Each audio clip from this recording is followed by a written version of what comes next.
Okay, one of the viewers asked me, am I a young earth creationist? And that's sort of like saying, did God make the world in exactly 7 days? Or was it metaphorical that one day represented 100 years, 1,000 years, 10,000 years?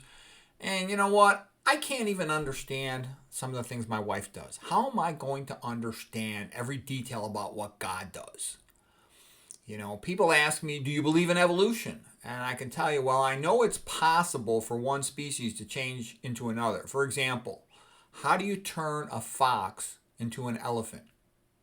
You marry it. You marry her. How do you turn a night owl into a homing pigeon? You marry him.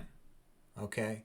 And by the way, I do believe that God created man in his own image, and it's the only thing that makes sense. I majored in evolutionary biology at Stanford. I was an A+ student, and I can tell you this, if somebody wrote your name on the sand in the beach, you would know that an intelligent person wrote your name, who can spell your name, who was trying to communicate. So that's, whatever your name is, 5, 10, 20 letters. And then the human DNA code is 3.3 billion base pairs, okay? So to write a complex code of 3.3 billion base pairs, to think that happened randomly, but it takes knowledge and literacy to write your name, excuse me. And the more you study evolution, the more you'll believe in intelligent design, okay?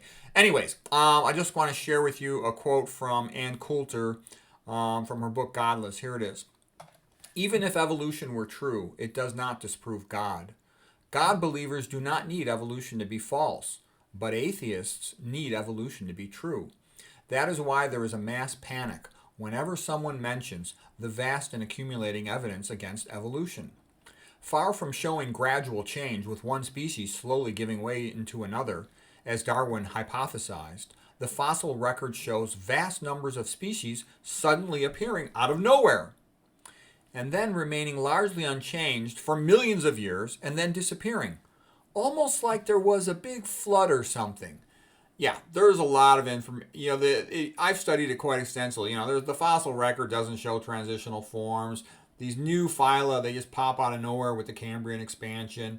And look at the best scientists, they believe in intelligent design. It's just a big pressure move from atheism and political correctness to push this atheistic view that's pushed into the colleges and stuff.